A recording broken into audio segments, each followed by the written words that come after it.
All right, folks, welcome back to another edition of Hodge and Podge. This one, this is Rick coming back. Yeah, you were on vacation. I was working hard over here.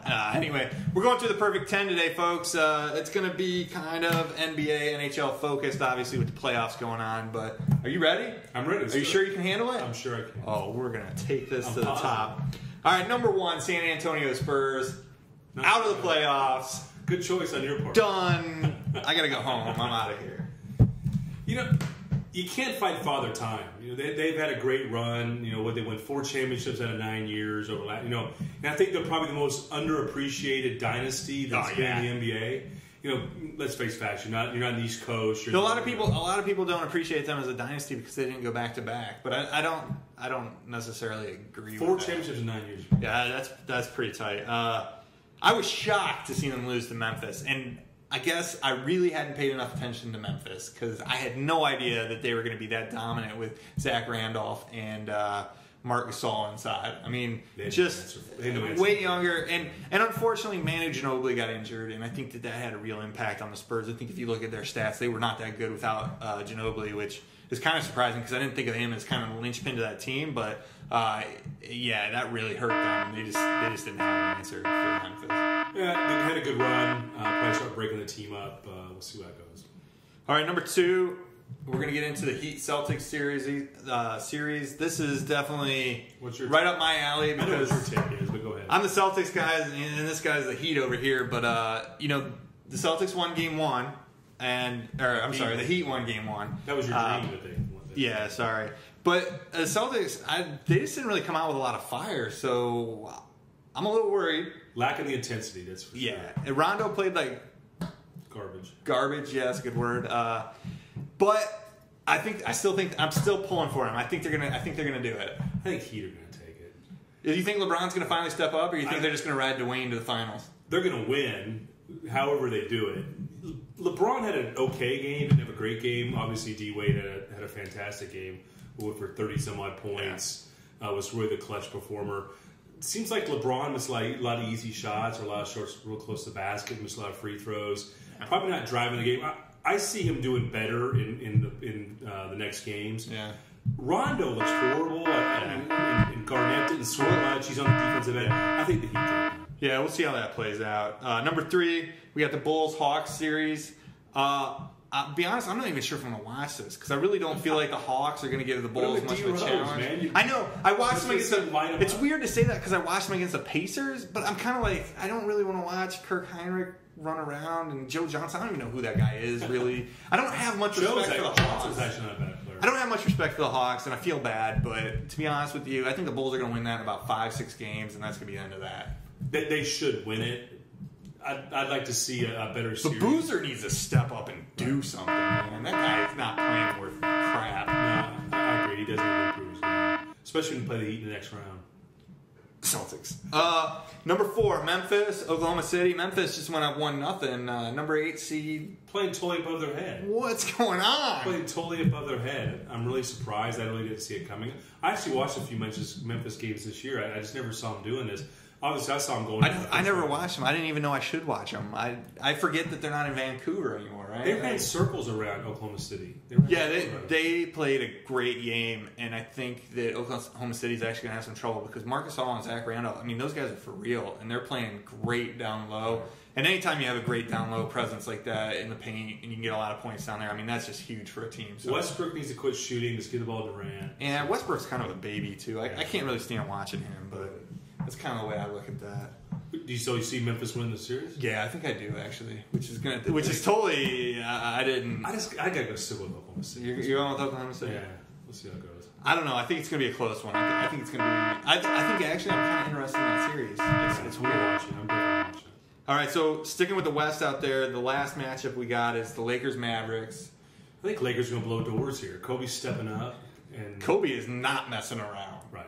I mean, they're going for he got the ankle injury, and he was like, I don't care. I don't want a trainer. I don't want a doctor. I'm going out. I'm playing. I don't care. Just leave me alone. And he did. And he still is. They sort of caught fire again. They're kind of stepping up. They're going to blow doors at this point. Yeah, I mean, honestly, I don't... The Mavericks, I mean... hey, they won a playoff series, right? I mean, that's always good for them. I had the Trailblazers going. Oh, yeah, that's right. I forgot about that. Yeah.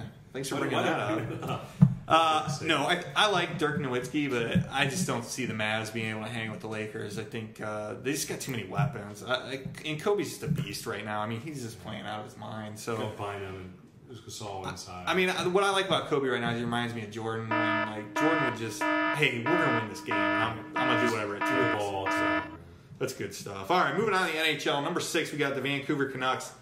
Well, they were up 3-0. And then ended up winning Game 7 over the Blackhawks. I got to tell you, I was excited to see the Blackhawks kind of come back in this one. You know, really getting rolling there and winning 3 straight was huge. But I didn't going into Game 7. I kind of felt like the Canucks were going to win it, and you know we both picked the Canucks. We kind of step up at the right time. Yeah, we both picked the Canucks to move on. So that's kind of good for both of us. So we don't have to throw each other under the bus or anything, but. I'd still see them as going. I think that was a good test for them, and the Blackhawks obviously won the NHL last year, won the Stanley Cup. So I think good test for them, and should really get them set to kind of make a run. Most times when you come that close call, and you stay in it, then you move on to the next level. It kind of propels you forward. So I think that's good. I think it's good for them. Number 7, sticking with the NHL, we've got the Caps Lightning series going on, and not good locally, huh? So the Caps are down 2-0 now. Real close games, overtime. I think they come back. I think the Caps are going to come back. I'm nervous, man. They're going to win the next game, and then it's going to be 2-1. It's a whole new. You win the next game, it's a whole new series. Yeah, I'm starting to wonder, like, maybe we should stop playing defense, just start scoring goals, just go on the offensive. I don't know. They've played some tough games. I think they need to get a couple more breaks going their way. And they've had a couple snafus, and they got to stop getting penalties. Well, the Lightning have got a lot of luck, too. They had that goal, or went off St. Louis skate into the goal, or it was some stuff that they got that was very lucky. Yeah, they got one off of Mike Green's skate, I know. I'm with you. I think the Capitals are still going to turn around. They got to really produce on the power play because they haven't done that. And that's just killing them. I'm still sticking with the Caps. All right, so we'll hope to see the Caps kind of move on. Number 8, just to revisit college basketball a little bit. Larinaga just went to the University of Miami from George Mason. George Mason obviously being around here, but how do you see this kind of playing out, or what are your thoughts on him taking that position? He can recruit. There's a lot of talent in South Florida. You think he's going to be able to translate what he's done at George Mason into what he can do at Miami? He will be able, and he's going to get all that talent out of South Florida. This is a positive move. This is a positive move for him. I think it was time for him to step up. He had done a lot of George Mason, made that Final Four, had a pretty good year last year until he ran into the Buckeyes. Yeah, in the NCAA tournament. I remember Coach L when he was at BG coaching and seeing his kids play at the high school across the street from us, basically. But yeah, Bowling Green State University. Okay, yeah. Oh, sorry for all those national people out there. But I like him, and he was all right at Bowling Green. Then he did a really great job at George Mason. I know he's collecting the paycheck down there, getting like twice his salary or something. But see it? I just don't see it working out. I just don't see Miami. He's a good coach. So. He is a good coach. I just don't see Miami stepping up in the ACC against things like Duke, North Carolina, Wake Forest. I mean, there's just so many teams in the ACC. It's the right stage if you do it. That's a tough place to play. It's the right stage. We'll see. All right, number 9, staying in the college level. We're going to talk about Ohio State for a second here. It's not getting good news, right? Well, they found out that Tressel called everybody but the compliance officer. This is brutal, man. He called the FBI. He talked to somebody he knew at the FBI. This is all about the players selling memorabilia for tattoos and cash. The NCAA hearing's still not going to take place until August. You got the Big Ten commissioner saying, well, if I would have known all the stuff we know now, maybe wouldn't let them play in the Sugar Bowl and things like that. He didn't even send the players out. Man, I don't know. I'm starting to get into your side where I'm like, I don't know if Tressel can make it through this. I mean, he's got a good image. He's done great for the school for 10 years. Made a big mistake. This one could cost him. I'm going to say that I think he's not going to make it. But he's lasted long. Actually, he's lasted longer than I thought he was. Yeah.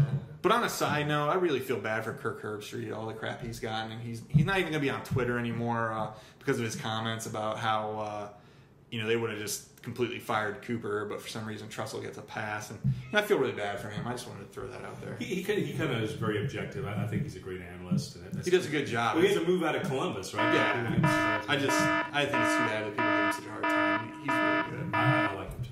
All right, number 10, we're gonna talk about the NFL lockout, and it's like the lockout was on, the lockout was off. It's like, what day is it? It's the whole difference, right? I feel like I'm in a time warp or something, like deja vu. What's going on? I mean, where do you kind of land on this? I just keep saying they're going to miss games, and I was saying that, and then all of a sudden, all these court rulings started going for the players. I kind of backed off it. Now NFL's got they got a ruling in their favor, even though, like you pointed out, it's just temporary. It's we're going to wait for. I don't get that. It's like they had one ruling that was temporary by the judge in Minnesota. Then they got another ruling that's temporary by the judges in St. Louis or something. Nothing's permanent. Some players get a playbook, some players don't. You have the draft. Some of them got to go see their team, meet their coach. Some of them won't. You get the undrafted players that, like, hey, who knows what's going to happen with them? I mean, you can't contact people. I just think the whole thing is kind of ludicrous that everything just kind of grinds to a halt. And I really hope that the judges get this right and kind of fix it a little bit. I think you can work out whatever agreement you want while allowing the players and the coaches to at least talk, be able to train, because otherwise you're going to put a crappy product out there later, and I think that's going to be the biggest downfall. No, you're right. And I think the one thing the players and owners should think about is the NFL is great as it is. Look at the market share they have, look at the money they generate. If you're going to change the rules of free agency, or you're going to change some of these rules that base out of this, you really could hurt the game. You really could hurt the game. Let's see what happens. I'm still pessimistic. I still think the owners are trying to take this to the nth degree, break the players down, make them miss a couple paychecks, and get the best deal possible.